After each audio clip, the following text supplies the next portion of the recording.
love to welcome you to the second in our series of AI events. The first one we did last October, and we looked at AI within the communications realm and really the challenges of communicating AI tech to all kinds of media and cutting through the rubbish that we sometimes have to deal with and focusing on the reality. But tonight we're going to delve into the impact that AI is having on modern journalism. I think it's fair to say that it's a tricky road ahead for some of our panellists and us who work in the media space, especially in terms of how stories are found and told and ultimately trusted, and information sources that we can verify and understand. So I'm going to stop prattling on. I'm very delighted to be joined by really great panellists. So we've got Richard Burgess, who is Director of News Content at the BBC, and Richard looks after 800 plus journalists across all types of media. So lots of challenges there, which you'll be talking about, and opportunities that we're talking about today. We've also got Rachel Burford, who's Chief Political Editor at the Evening Standard. I think in terms of understanding the impact of AI on anything political and all political news and authenticity, that is certainly a challenge, I would say, but also really keen to hear how AI is being used in the newsroom. And last but not least, we've got Rob Waugh, eminent tech and all kinds of nationals freelancer, as we've just been discussing. I think that's the first time anyone's used eminent about me. Oh, you need to hang out with me more often. And also author, latest book, NASA's Bees, if anybody wants to buy it, it's a great read. And Rob has been doing a lot of work, specifically with Press Gazette recently, looking at all sorts of synthetic content, be it from PR agencies that are spun up from nothing through to fake spokespeople. So welcome to you all. Thank you very much. Thank you. Thank you. I thought we might start with a little bit of scene setting in terms of what each of our panellists are experiencing today in terms of AI, and ask really where you are seeing AI's influence most clearly already within your teams and organisations. Richard, you're sat beside me. Do you want to go first? Thank you. Hi, everyone. So I think it's one of those slightly strange things where you know something is absolutely massive and it's going to completely change how your entire operation works, but you're not really sure how or why or when at the moment.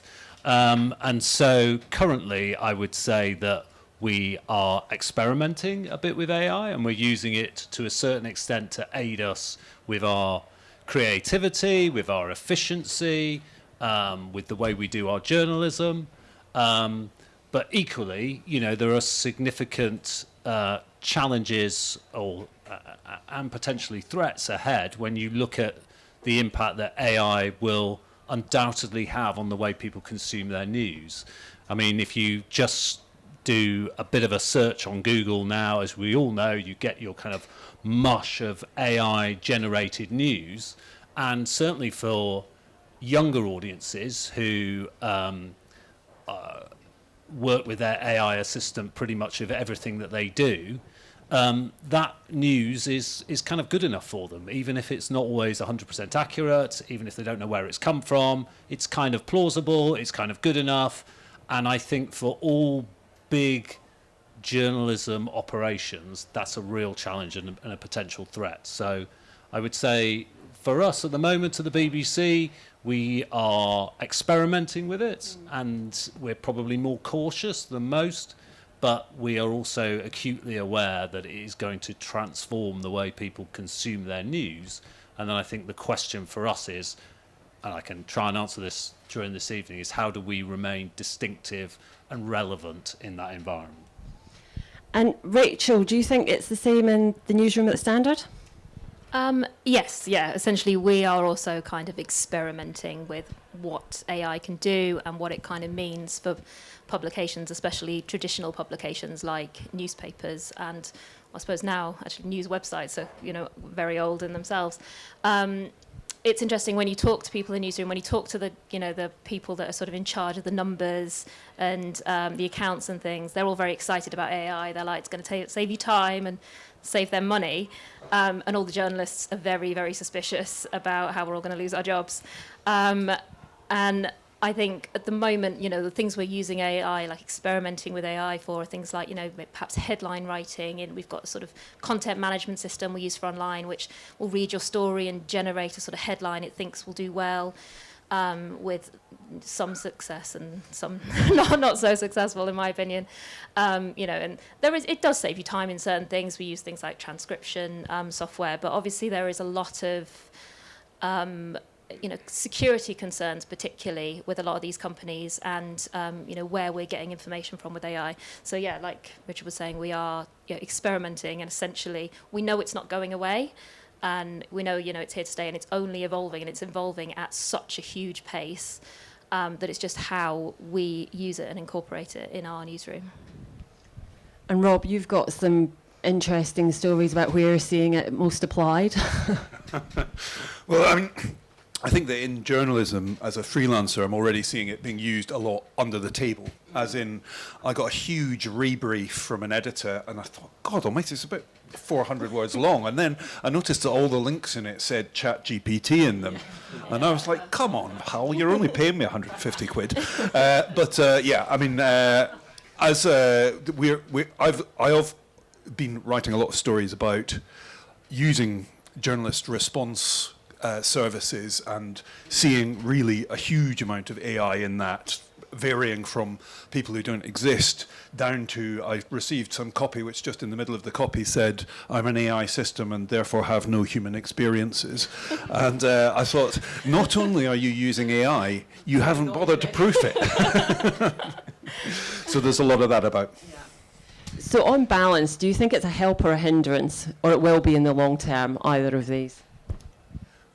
Personally, I think it's a bit of both. I use it a huge amount in my research, keeping a skeptical hat on and knowing it's not always right.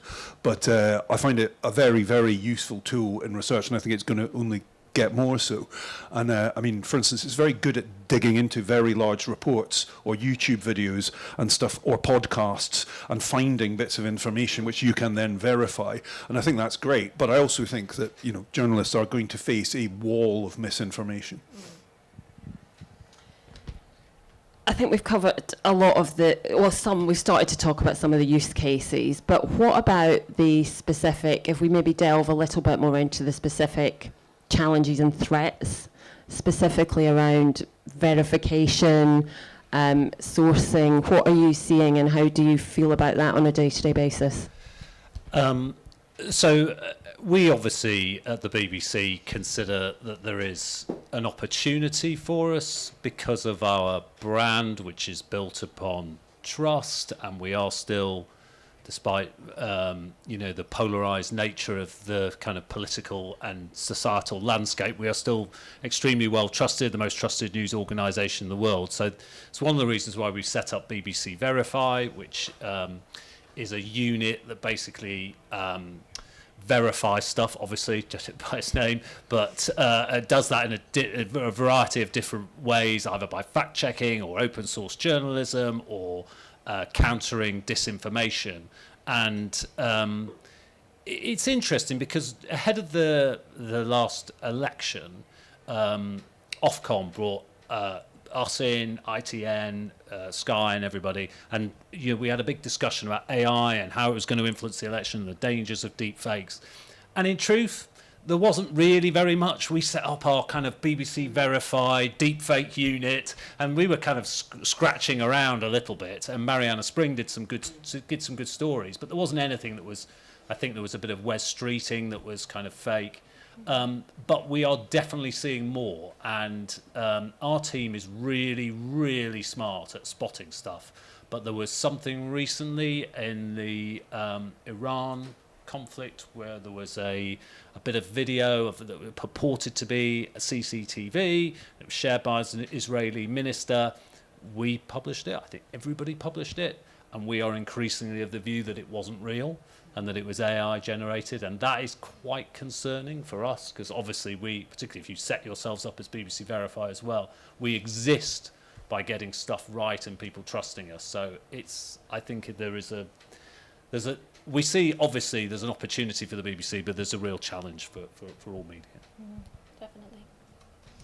Do you think in terms of, because a lot of the advantages of AI in every field are currently focused around productivity, speed of output. You've always, to a certain extent, had that in broadcast news. Do you think the additional verification pressures are going to slow the process? What do you think it's going to do with, or slow the process of putting out stories? Yeah, I suppose because AI is extremely quick, and that is its main positive. But yeah, humans are slow, and when you've got to verify something, that takes time. And checking and probably calling people and speaking to people. When we've seen, even in the last few weeks or in months, AI photos and generated video content has got so much better. And before, even 6 months ago, if you got an AI photo, you'd see the person had 6 fingers or something. You go, oh, it's AI, but you'd have to look at it a bit. But now, people are producing sort of films and all sorts of things with AI, and you look at it and you think you couldn't tell with sort of the naked eye. I think, ironically, AI is going to have to be instrumental in identifying things that are AI. I think, we're 4 years out from an election, but we're already seeing, because people are increasingly getting all their news from social media. People don't, pick up a newspaper now, or even go to, a website routinely and read the news, or, read all their news from 1 or 2 sources. They're getting it a timeline that is configured for them, and knows what they like, and knows what stories they click on, and they're getting a sort of stream of things which have not been verified and, could not be from proper news sources, and could be AI. And I think that is going to be a big problem for journalists and, just the public in general and the government in the future. I think there's going to be an enormous problem from sort of 2 angles, because there's already thousands of websites that are fully automated and which create news stories. Most of them just plagiarize them from legitimate news outlets, but there's other ones that just create bizarre stuff, like there's a sort of gigantic dodo buried in the ice in Antarctica, and I'm not making that up. And some of these have actually popped on Google Discover, and some of the creators of these sites have become millionaires off the back of clicks from their own sites. It's big business, and so people are targeting it. And likewise, in terms of the fake sources, I think that today newsrooms are pretty hollowed out. There's almost a sort of rule that you have to fire anybody over 45, and there's a lot of young, very overworked people, and I think that unscrupulous people. In the stories I've worked on, a lot of them tend to be East European SEO black hats, so they're sort of verging on cyber criminals, and they are targeting the news because it's weak, and you can get stories that are really, if you look at them, really obviously not true, or sources that are very obviously not real. You can get them past people because there's not enough people there to check. I'd agree with you, I think some element of AI fact-checking is probably inevitable, but I also think that there's an enormous business opportunity out there for people who can provide verified sources. If you can say, this stuff is real, there's absolutely no chance that you're going to discover 2 weeks down the line that this person doesn't exist, then that's something of real value to the journalism community. We were talking earlier about the 16 and 17-year-olds getting the vote. Do you think, given how the younger generation both consumes news and also attitudes of the public to actually caring whether news is fake, do you think there'll be a tipping point? Do you think they care now? And do you think there'll be a tipping point that makes the public really care about whether they're getting real information? So the audience, the research that we've done does show that people care, and actually younger people really care. But that doesn't necessarily mean that it will change their habits. And if you're growing up in an environment where essentially AI becomes your assistant, your partner, they're kind of advising you and what you're doing throughout your life, they're also going to kind of tell you what the news is. And I think we need to be kind of really open-eyed about that. And it was what I was saying before, which is I think, if you get the AI summaries at the top of Google now, they're not bad. They're kind of all right. They're plausible. They're often okay. They're kind of 70% right, 80% right, 90% right. And for a lot of people, maybe that's just fine for them.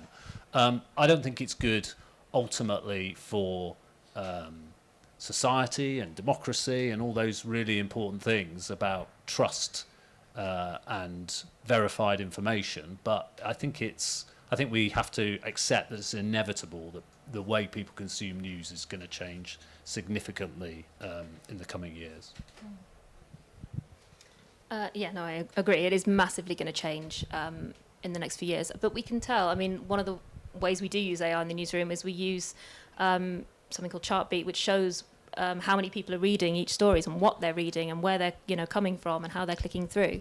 And you can see that people do particularly care about quite dense news stories. And people aren't just reading sort of celeb and sports stuff. They are reading a lot of politics news, and there is a massive interest in it. And I think newsrooms have got a big challenge ahead of them to compete. And we've been competing with social media for years, but to compete in a way where we can go, look, we are a trusted news source. We have trained journalists that know what they're doing, and this is factually true. Because more and more, when you print something that the subject of your story doesn't like, they'll go on their social media account and say to all of their supporters and fans, this isn't true, this is fake news, this is a lie.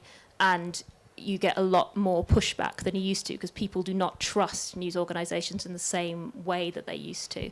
I know, the BBC is still the most trusted news organisation in the world, but it is not, none of us are as trusted as we used to be. Yeah, I mean, I think that there is an appetite for truth out there, but for a lot of publications, there's a problem that the channels they're using to reach the readers actually almost reward dishonesty to an extent. I mean, particularly when it comes to ranking on Google Discover, often, I mean, on publications which I write for, which rely on Google Discover, we end up kind of almost turning the story upside down to make it sound consumery in order to get it to rank. And I've seen in the last year, particularly, a huge upsurge in headlines using that sort of clickbait for this one strange reason, because the channels that they are using to reach the readers reward that. And I mean, and that sort of goes up to, outright misleading headlines, like the Mail had one the other day that people in Area 51 were being killed by an invisible enemy, and it's turned out that when you actually read the piece, it was an illness. Yeah. And So in terms of, if you think about people starting off in careers in journalism, what are the changes in skill sets that you're currently seeing, apart from everybody over the age of 45 getting the boot, being young and cheap? Well, I think obviously they understand the landscape much better than I do, and they kind of get AI and they get the possibilities of AI, and they understand how it can be used to deliver content in ways that's creative and interesting. But I think the advice that I kind of try and give them is you need to know as much about AI as you possibly can, because there's a kind of old adage that it won't be AI that takes your job, it'll be the person who understands AI better than you who'll take your job. But also, I think you kind of need to double down on the human traits and qualities and skills that will make you distinctive in the marketplace. And for me, that has to be journalism, and that has to be your ability to tell people stuff they wouldn't have known if it hadn't been for your skill as a journalist. And that's why I think, you will see, I think, more investment in investigative journalism. I think you will see more investment in original, on-the-ground journalism. That's certainly what we're trying to do at the BBC, and I think I can see it in other media as well. It's not easy to cut through in that kind of in that marketplace where, you know, AI is dominating and some of the stories you're talking about are dominating, but I do think that, for me, is the fundamental thing. It has to be about the distinctiveness and the quality of the journalism. Yeah, I agree. I think, you know, investment in investigative journalism will be a big thing that newsrooms look at in the next few years. I think you can already tell that that's what's happening when you see sort of the rise of investigative journalism podcasts, you know, true crime and those sort of things. That's already happening, and they are, you know, those sort of podcasts are things that are very distinctly human. You know, you've got to have a journalist that goes out and talks to real people, gets interviews with people who have experienced things, and they talk about their experiences, and that is something AI can't do. What it can do is make, you know, the process of making a podcast much easier and much cheaper, and that is a good thing. I mean, you know, we've seen recent, you know, the trials, like the Lucy Letby trial, which was, you know, that would have been a massive news story, but, you know, 5 years ago, it wouldn't have had a daily podcast where someone was, you know, constantly updating about what was going on in court and that kind of thing. And I think that's the way that, you know, newsrooms are going to have to deal with the sort of the rise of AI and, you know, investing more in long-form journalism and things that, you know, maybe take a little more time, but people are genuinely interested in. Yeah, I mean, I'm going to show my age here, but I used to have a boss who didn't have a computer on her desk because she said journalism is a phone job. You phone people, you go and see people, and that's what you do. And I think, you know, I mean, it's a hard lesson for young journalists to learn because, I mean, when I have 25-year-olds working for me, I always phone them all the time just to terrify them. But it is a useful skill. Just being able to pick up the phone, and sometimes when I work for publications where, you know, they're at the kind of journalism end of the scale, the ability to actually phone somebody, you're treated like a sort of exotic animal that's teleported in from another dimension. You're going to do what? And I just hope that the world can relearn that skill. Yeah, I mean, I think from a PR perspective, you know, when I started out, it was definitely a phone job, and then you get, as there's a couple of my team here today who will be like, why do you keep telling us to phone everybody? No journalists want to, they never answer the phone, it's all email. And then journalists start telling you that, and you're like, all right, maybe I need to shut up. But I think maybe this, especially on the verification side, I think trust has got to have a human element to it, and I think having these relationships, face-to-face meetings, and just that trust level, hopefully it will bring some of that back. Yeah, I definitely think that, and I think I think you're seeing more journalism built around individuals. So, you know, big media brands are investing particularly in journalists that people know and they trust and they believe in, and I mean, from our perspective, you think about Israel Gaza, and, you know, we have Jeremy Bowen, and you can't recreate that with an AI. You can't recreate him with an AI model.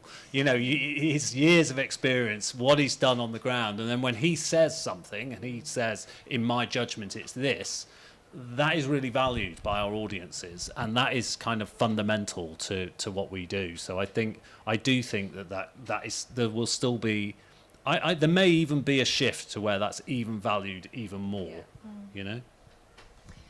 So we've talked a lot about sort of individual responsibility, I guess, and what we're doing in terms of teams to deal with, you know, misinformation and verification checking driven by AI. But what do you think about regulation? What other safeguards and checks need to take place at either a national, regional, global level to deal with some of the challenges we've spoken about?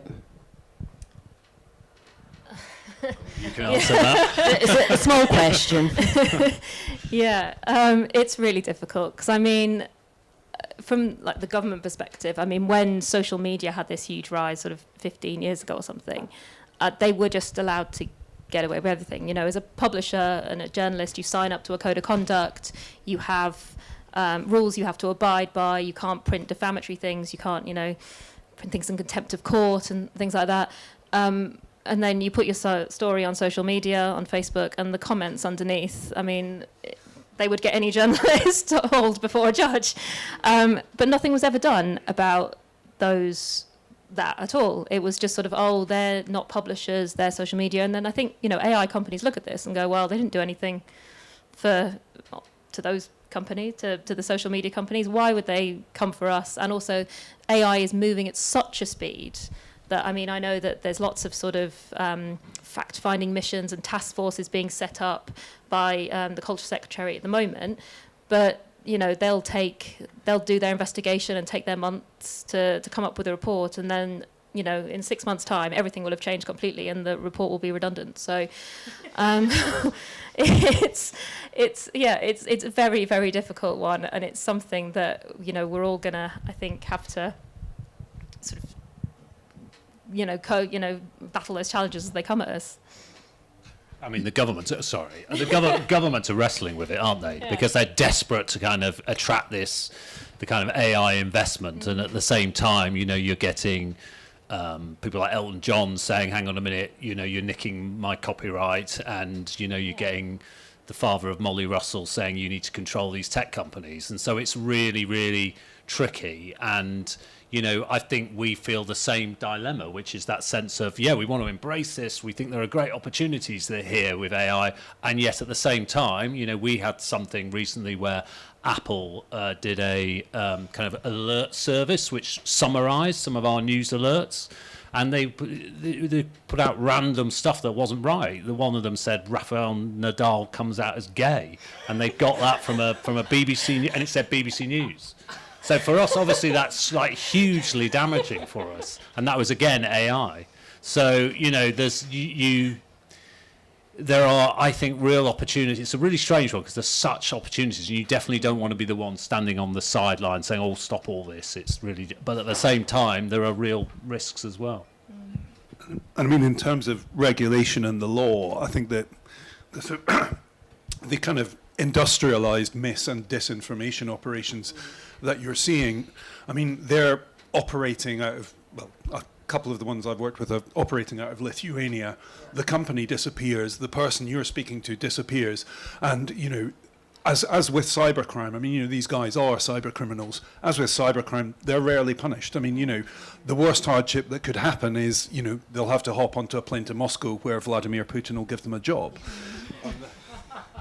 And the tech companies are not really interested in policing it. They couldn't be less interested. No.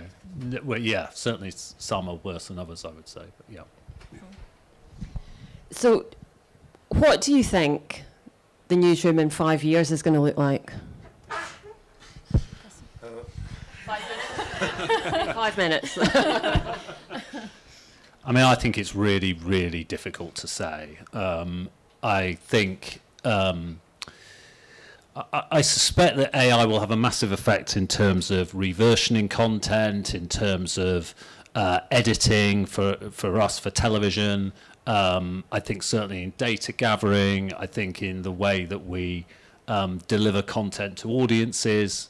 My hope is that, that fundamental principles of journalism and those kind of human skills will become even more valuable. I mean, I think that it's a difficult one to predict because at the minute, the publishing industry and Google are driving headlong at each other. I mean, I don't know if anyone here has tried out Google AI mode, which hasn't launched here, but that's like it's a fully ChatGPT version of search, and basically it barely surfaces publishers at all. And Google clearly, I mean, I've been dealing with them quite a lot.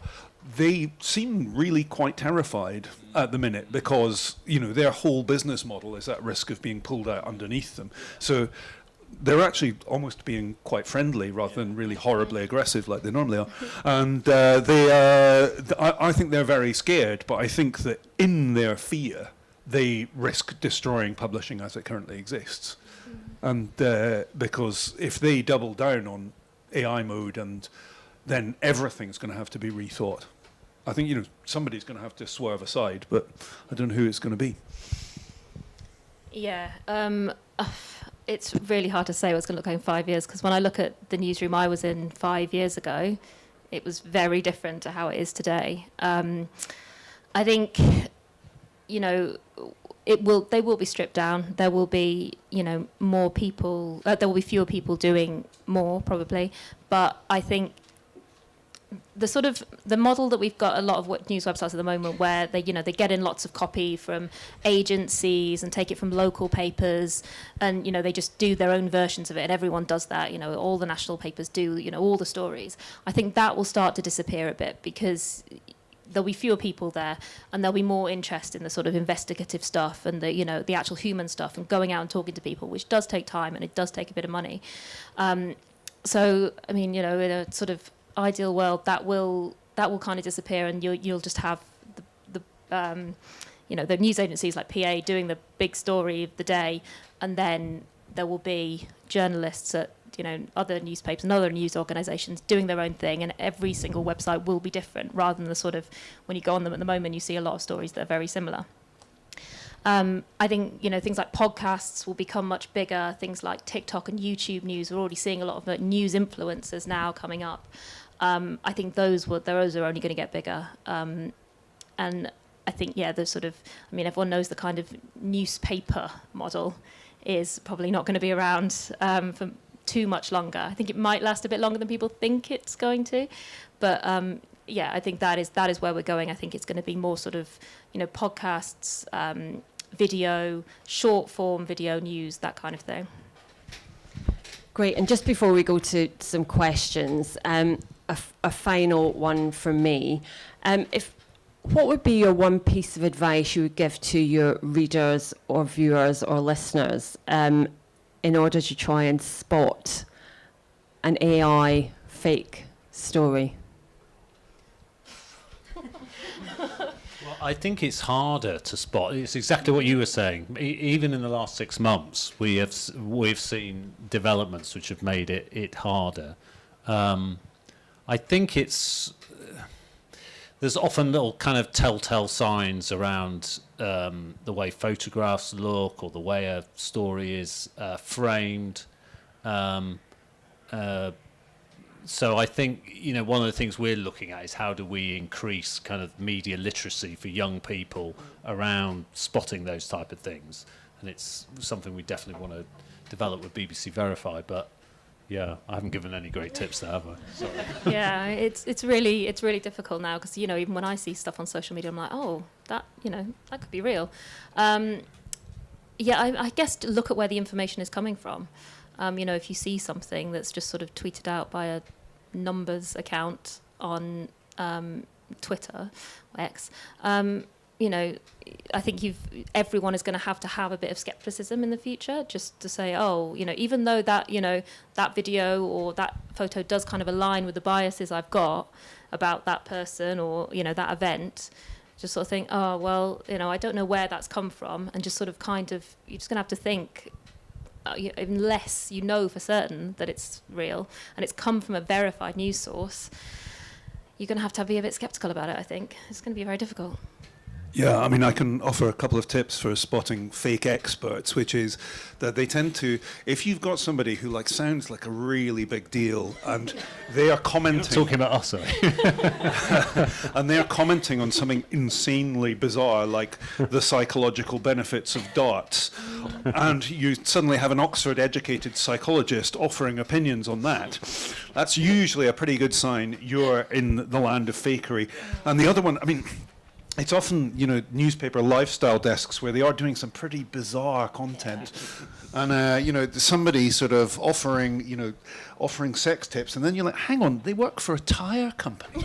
And it's just people chasing backlinks, because that's what the game is. Backlinks are incredibly valuable, so you just spam out endless amounts of rubbish, and if 5% of it lands, then your tyre company is going to sell some tyres. Well, on that note, questions? Oh, Lauren. Hey guys. Oh, let's do my start. I'm Lauren from the Mental Foundation. one of the things I find really interesting as we're talking about this is we're receiving technology like it's something that's inevitable and outside of our control.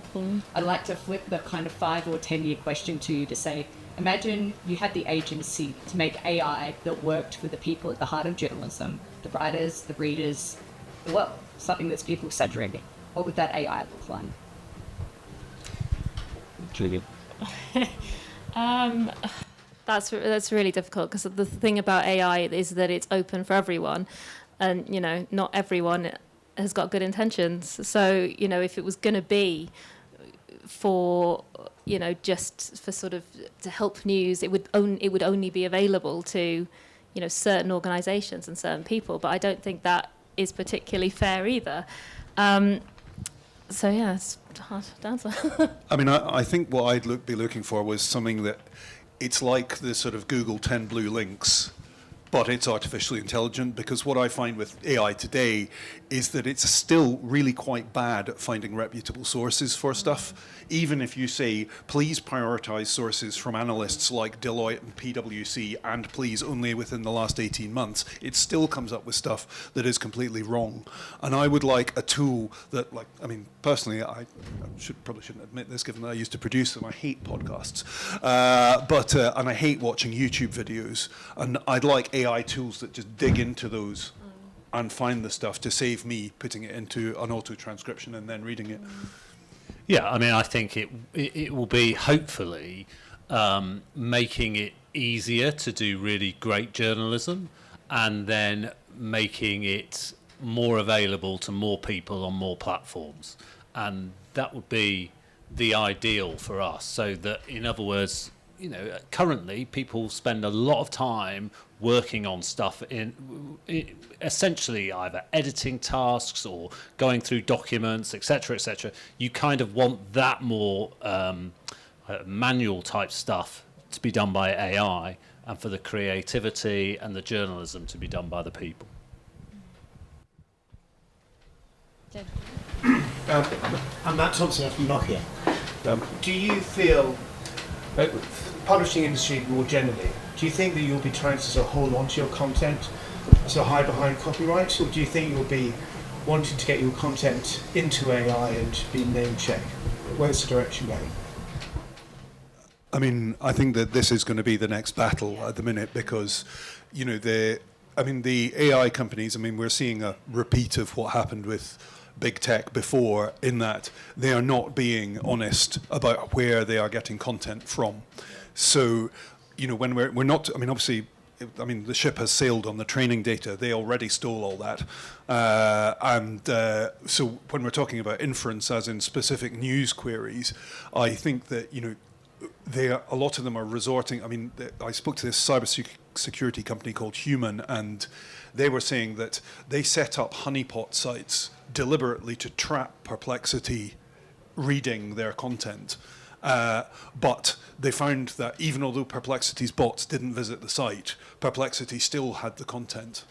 And, so the AI companies are doing this in multiple ways. They're stealing it by stealing it off sites that steal your content. There's a bunch of third-party companies that steal the data for them. But I think publishers are really going to dig in and fight hard on this one. Yeah, particularly those publishers that are behind paywalls. You've got AI going in and can give you a rundown of what's on the Times website, and you've got to pay for that if you go on the Times website. It's really difficult though, because obviously you can't really copyright news. It's the news, and it's a particular problem because it costs money to produce. So you have to go out, you have to send people out to do it originally and find these stories. And then, an AI bot can come in and take it all and put it on one of your fake news websites.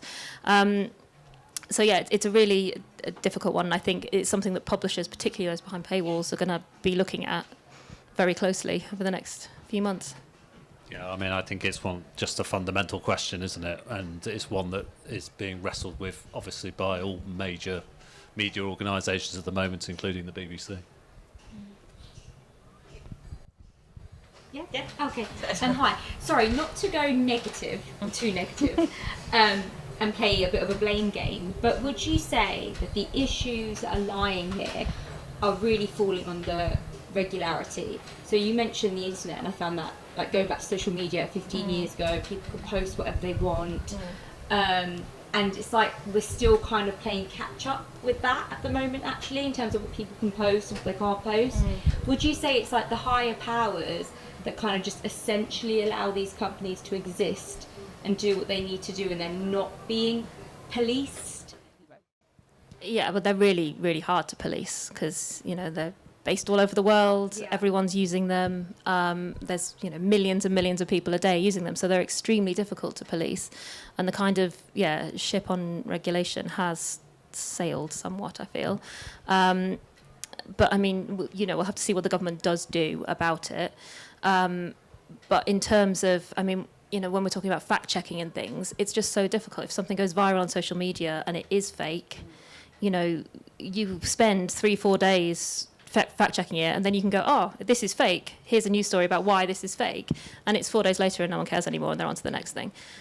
So, I mean, it's a huge problem. It's going to be a massive problem for the government as, you know, we go into the next election in a few years' time. Yeah, I mean, look, it wasn't AI, was it? But, you know, the Southport riots were caused by disinformation online, and you know, obviously there were underlying factors as well, but you know, and I think we felt coming out of that, and I think this was shared by other major media organisations, that we weren't quite quick enough off the mark there in terms of trying to counter that disinformation. But the companies themselves, obviously, as we've discussed, don't seem particularly interested. You know, fact checking seems to have gone out of fashion, doesn't it? And I think that the difficulty for governments around the world is, if you're Rachel Reeves and your whole philosophy is about trying to drive growth in the economy, and you see this massive opportunity, or what you think could be a massive opportunity with AI and trying to get AI investment, you know, you're not necessarily going to want to be the place that's got the toughest regulation. So it's a really tricky area, which I think is the same for media companies as well, who are thinking, okay, do we really want to just get into this, or do we want to try and protect ourselves? And I think these are just really tricky decisions at the moment. Yeah, I mean, I think these companies have had a very long time of, you know, to a company of, you know, the size of OpenAI, I mean, if they get a $15 billion fine in 10 years, it's chump change. They don't care. So actually, and that's the kind of thing that regulators have the power to impose. So, you know, sadly, you know, we're coming off 20 years of just real total failure to regulate big tech. And, you know, that has really transformed / destroyed the media industry, and we're now entering a new phase where they're even more rapacious. They've got even more destructive tools at their fingertips, and, you know, they are just going to continue not caring at all. Please do Chief the networks. His technology company. Yeah. How do you reconcile an organisation where you employ professional writers and other people? How do you reconcile non-writers' views of GPT and their like, that the output is amazing or good enough, and the writers who don't think you're they have to write? That, do you see that? I'm be interested to hear about the people in the PR industry as well, would they? I mean, I'm an enthusiastic user of ChatGPT myself, but I've never let it anywhere near live copy, even when I had an extremely boring job where I had to rewrite the same LinkedIn post 6 times for the company's salespeople because they weren't intelligent enough to write their own. And every week I would just think, how can I automate this? It's just so tedious. And I'd get to Wednesday lunchtime, and I tried every way of automating it, but it's not good enough. I mean, it misses nuance. I mean, in terms of like comms and PR, it got the essence of the company wrong every single time. It failed to understand the company that it was writing about, and it's that little thing that it can't do. I mean, I don't know what anyone else thinks. Yeah, actually, in anticipation of this, because I'd never used it to write a news story before, and I'd written a news story a few days ago, and I just I put all my quotes into ChatGPT, and said, write this news story for me. And what it came up with was, I mean, to be honest, it was fine. Like, no one would have probably noticed that it's a general just news story. What it did do was go in and change some of the quotes a little bit and change them round to make them look a bit neater, a bit better, because, it doesn't like necessarily how humans talk, with not in proper sentences and sort of mixing their words around and things, which seemed a bit sort of dangerous to me. And, what I would say about to young people certainly coming in to the office who have grown up with AI was definitely don't ever do that. I'm sure it will be getting better, and I would feel much more concerned about my job if I worked in a creative industry than I do in journalism, because I think that is getting much better. It's learning all the time. That's the whole thing, isn't it? So non-writers within the organisation were happy, I guess, the authority to overwrite or overcome if you are writers and say this is good enough. No, as a writer, no, it's not. But I mean, I would say that, I know, senior editors at big organisations often don't write anything and haven't done for like 20 years. And I know a few very senior editors who are currently working on an AI startup that they aim to basically produce almost fully automated news. So, there are people on both sides of that. Yeah. Publishers are doing it. I know Reach is kind of looking at doing it. It's got its own sort of AI thing that it does. I mean, it can generate headlines for us and things like that, which obviously was a total, job on its own. It was a sub-editor's job to do that. But yeah, we're certainly not using it. It's just not good enough to write copy, and also, it totally loses the kind of human element, which a lot of news is about. Yeah, I think from a PR perspective, and also journalism, obviously I'm not a journalist, but there's more to journalism and PR than writing. There's the ability to understand context, other factors, and decide what is a story. And I think the piece that can be very useful, to your point, is it can clean up, like if you put in, copy and text, it can clean that up really nicely, actually, a lot of the time. But it probably can't, it can't at the moment, I think, create the kind of content and stories that are really engaging. It's the idea, I think, that we can't lose. Because we've used it, or are using it for sport text commentaries, so making radio commentaries into text commentaries. And to be honest, the writing element of that is it's good enough and it's fine, and people don't read text commentaries really for amazing prose. And so I think you will see it being used in those type of circumstances, and it's kind of good enough. Yeah, commercial stuff, I think it does get used for. Weather, I think probably, those kind of things. Yeah. I'm really holding out for an AI tool that kind of does a transcript, but also removes and sort of.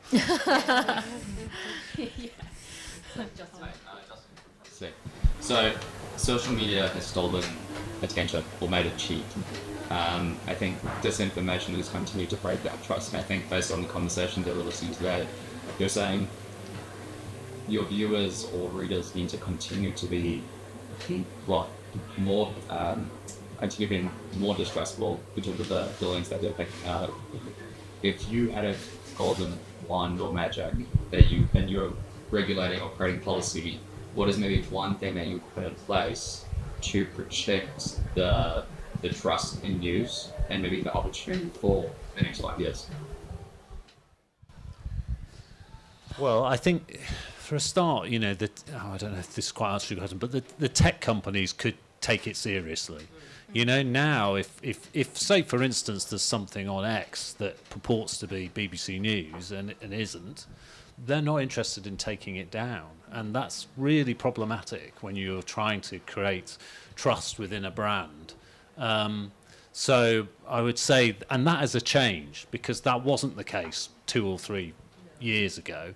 There was a real, actually, the major tech companies did listen and did care if something had gone up on their platform that was not right. So, and I think that probably, Yeah. What changed? I think the political environment changed. To be honest, I think Trump has changed it massively, and Musk, and so, and that has obviously influenced, Meta. So that is such a significant part of the market. I mean, yeah, if I had a magic wand and I could just put in place a policy tomorrow, I would treat the owners of these tech companies like publishers. So, when horrendous things are written on Twitter, defamatory things, things in contempt of court, things that do spark riots, and then they're not only just written on social media, the algorithm goes, oh, people like this, and projects it out to millions and millions of people.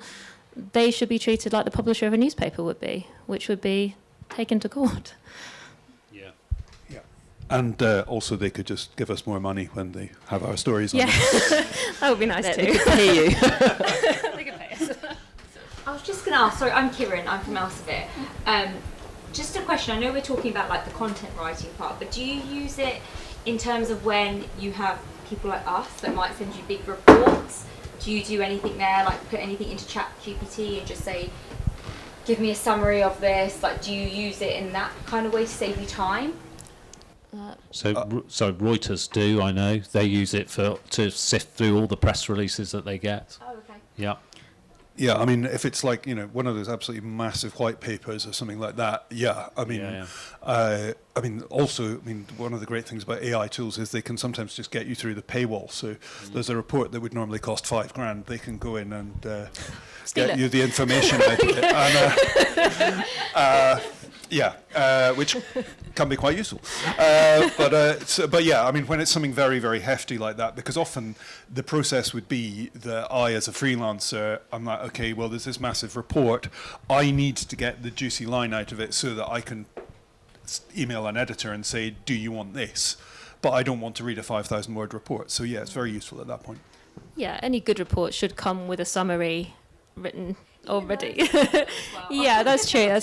I do use it for some things like that. I'll put them in, but I mean, I found it because I do a lot of work with sort of council reports and things like that, which are written by people. And I was doing something on children's services the other week, and I put that into ChatGPT and said, come find all these figures for me, and it got them wrong because the person who'd written the report had made a mistake, and me as a human looking at it, I could see they'd missed a zero off 2 lines. But the way ChatGPT had read it, they had not realised that, had not picked up on it. So, yes, I do it, but I also have to double check it. Yeah. So what I've taken from that is that we need to write all our press releases, guys, optimised for AI search. So any final questions? Oh, yeah. So I know everybody in the room kind of knows that there's some really good business practicalities of AI, but I think the kind of the kind of ways that tech companies seem to be shoehorning it to people is just to kind of facilitate laziness. I mean, it's like the Samsung advert, isn't it, where like the guy's making gotcha pasta and then it says, if he messes it up rather than fix that, it tells him to go make cookies. It's very much sort of like not really fixing real world problems for every man. But I suppose with the way that like you kind of touched on with like Gemini and stuff in Google, where you're kind of just force fed a really quick link, is there a fear from your perspective that we're going to kind of as a society, future generations, like lose that appetite for knowledge, that thirst to kind of really understand the subject matter? And kind of outside of just how people digest your content, do you also have a similar fear for like your future workforces, like people coming into journalism from future generations? Wow. Yeah, it's interesting because I mean, we've talked about when you Google something and you get the little AI summary, and that is enough for a lot of people. And a lot of people do not click on the links that it provides, and do not go through. But we did a bit of a trial, and I think the BBC has done this too, where when you get news stories, you do a little AI summary of the news story at the top. And there was research done that found actually people like the AI summary, and then they go on and read the story. If they like the summary, more people go on and read that. And I thought, I mean, that to me seems very counterintuitive, but that is apparently what people are doing. It's sort of like, it's almost like a trailer for your news story. You're like, oh. So I think, people want news, people want sort of truth, people want these things. I mean, like I said before, you see the rise of these true crime podcasts and those kind of, longer form journalism. And so I don't necessarily worry about that. I think there will still be an appetite for news. But I think younger people coming into the newsroom, and sometimes they do get a bit bad rap about not wanting to be on the phone. I find the people that are in their early 20s in our newsroom are actually all right with being on the phone, and they tend to ring people up fine, and they do use sort of instant messaging and things, but they are talking to people, real people. But I do worry that a lot of them will have come through school and they will have been using things like ChatGPT to do their writing and stuff for them, and then when they get here, they'll just think, they won't question something that AI comes up with necessarily as much as someone who is over the age of 45 would. I mean, I think that the dangers of these AI tools is that it's very easy to think that you're leaning on them a little bit and then you lean all the way. It's just like, so rather than you think, oh, I'll just get it to sort of polish up my copy or something like that, and then suddenly it's doing it. I mean, I have had multiple briefs from both reputable publications and from PR agencies where I can see the brief was just done in ChatGPT, and that's happened really a lot. And I think that those people were probably started with good intentions. They just thought, I'll just use it as like a basic shape, I'll maybe get a little bit of help, and then it's just like I'll click send.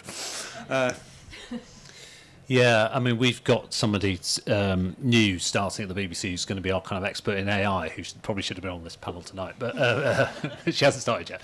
And she was saying to me that older people use AI as a kind of search mechanism, and younger people use it as their friend, as their kind of companion, as their partner. And I think, I kind of feel like the internet is this enormous expanse that should really broaden our horizons this amazing way. But in actual fact, the way I consume it, Spotify sends me the same songs endlessly. YouTube thinks I'm interested in about 4 different things, which I mean I am, but you just watch it over and over again. And so I think there's possibilities with AI that it will make it much more personalised. It should be able to pick out stuff for you from the wealth of information that's out there, but there is also a danger that everything just becomes much narrower and you're just fed always what you want from it. So I think again it feels like there are opportunities but potentially dangers as well. Okay, all that remains is for me to say a massive thank you to our panellists.